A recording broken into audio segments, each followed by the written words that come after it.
देखिए, आपको बहुत अच्छे से पता होगा कि यूपी के संभल जिले में इस टाइम पे क्या हाल चल रहे हैं। अगर आपको नहीं पता है तो मैं आपको बता दूं कि कुछ ही दिन पहले कोर्ट के आदेश के ऊपर एएसआई और पुलिस टीम पूरी जामा मस्जिद जो कि संभल में इस टाइम पे स्थित है उसकी सर्वे करने के लिए गए हुए थे। और इसके पीछे बहुत ज़्यादा बवाल हो गया क्योंकि वहाँ के जितने भी स्थानीय मुसलमान थे वो एएसआई की टीम और पुलिस की टीम के ऊपर पत्थरबाजी करने लगे। वहाँ पे बहुत ज़्यादा दंगा भड़क गया जिसकी वजह से फिलहाल 20 से ज़्यादा लोग घायल हो चुके हैं, 4 से ज़्यादा लोग मारे जा चुके हैं। इतना नहीं, पुलिसकर्मी बहुत ज़्यादा घायल हो चुके हैं और जो ये लोग मारे गए उनमें कई सारे लोग मुसलमान हैं। और इसी की वजह से बहुत ज़्यादा पॉलिटिक्स इस टाइम पे यूपी में शुरू हो चुकी है। और कई सारे लोग ये कह रहे हैं कि इसमें जानबूझ के योगी जी का हाथ है क्योंकि उन्होंने जानबूझ के ये दंगे भड़काने के लिए ये सारी चीज़ें रची थी। और यूपी के नहीं, पूरे देश के जितने विपक्ष हैं, जो इंडिया गठबंधन है, समाजवादी पार्टी है, कांग्रेस है, ये सारे लोग बीजेपी के ऊपर नाम लगा रहे हैं कि ये सब जो कुछ भी हुआ है बीजेपी ने अपने 4 मुसलमान जो कि बेकसूर थे उनके हिसाब से वो मारे गए हैं। अब इसके पीछे असली सच क्या है? आखिर एएसआई को, आर्कियोलॉजिकल सर्वे ऑफ इंडिया को जामा मस्जिद में सर्वे करने के लिए जाना ही क्यों पड़ा? ऐसे कोर्ट ने आदेश दिए ही क्यों?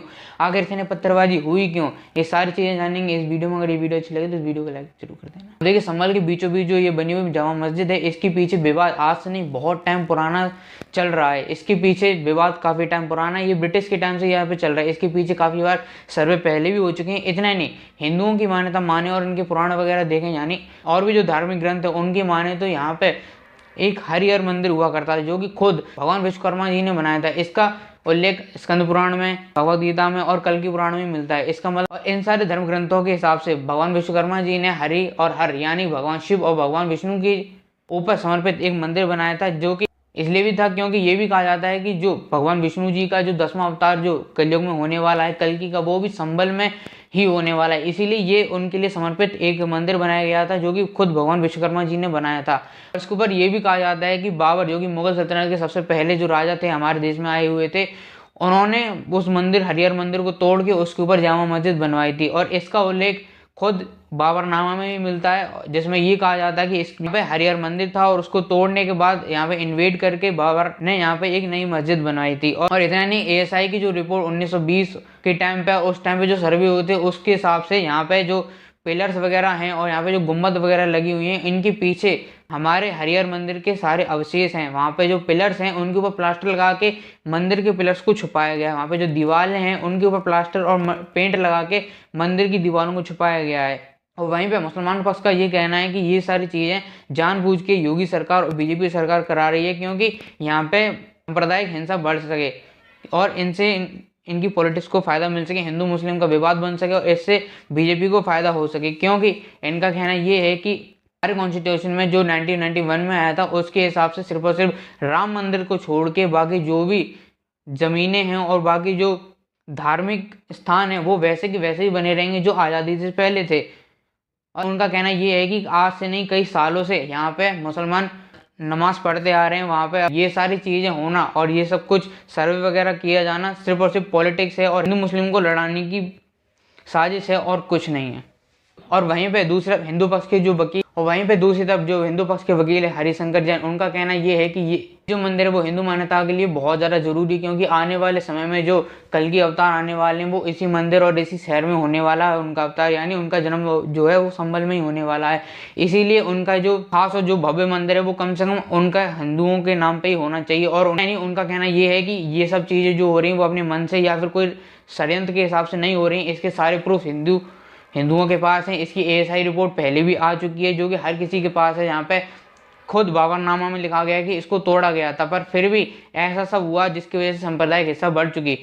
अब देखिए, आपने ये तो जान लिया कि आखिर संभल में जामा मस्जिद का सर्वे क्यों हुआ, पर आप यहाँ पे ये जानेंगे आखिर इतने ज़्यादा दंगे क्यों बढ़ गए, आखिर इतनी ज़्यादा पॉलिटिक्स एकदम से यहाँ पे कैसे शुरू होगी, इतनी ज़्यादा बवाल यहाँ पे आखिर कैसे पैदा हो गया। तो आप शुरुआत से जानते हैं। देखिए, कुछ ही दिन पहले उत्तर प्रदेश में उपचुनाव हुए थे जहाँ पे कई जगह पे ये खबर आई थी कि यहाँ पे पुलिस जो है वो आम जनता को, खास करके मुसलमान लोगों को वोट नहीं डालने दे रही है और वहाँ पे अपनी गुंडागर्दी कर रही है। इसका सीधा सीधा मतलब ये था कि बीजेपी बाकी लोगों को, जो अपोजिशन के जो कोर वोटर है, उनको रोक रही है वोट डालने से, जिसकी वजह से उनके जो विधायक है, उनके जो सीट है वो आसानी से जीत सकें। इसी की वजह से संभल में और बाकी जगह पे भी बहुत ज़्यादा विवाद छिड़ चुका था और काफ़ी ज़्यादा योगी सरकार को, बीजेपी सरकार को इस चीज़ में घेरा जा रहा था। शायद ऐसा भी संभल में हुआ था जिसकी वजह से वहाँ के जितने भी ऐसा होने के बाद संभल के जो समाजवादी पार्टी के और बाकी जो कांग्रेस वगैरह के जितने भी नेता थे, जो कैंडिडेट थे, वो काफी ज्यादा गुस्से में आ चुके थे। तो जैसे मालूम था कि 19 नवंबर और 24 नवंबर को यहाँ पे एएसआई के लिए आने वाली है और यहाँ पे पुलिस वगैरह भी आएगी, और उन्होंने अपना एक पुराना फॉर्मूला अपनाया पत्थरबाजी करने का।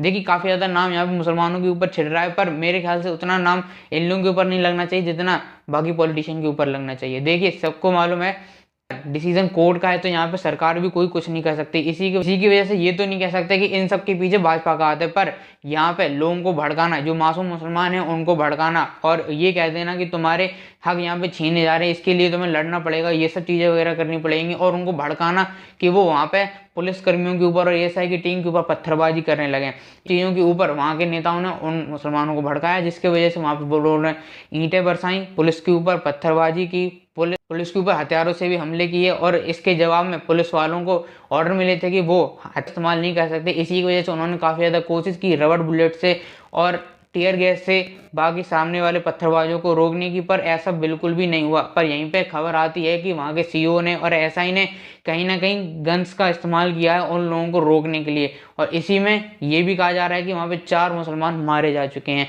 पर वहीं पे एक बीच में वीडियो वायरल हो रही है जहाँ पे आपस में ये लोग लड़ने लगे थे, जिसमें कई सारे नौजवान मुसलमानों की मौत हो गई।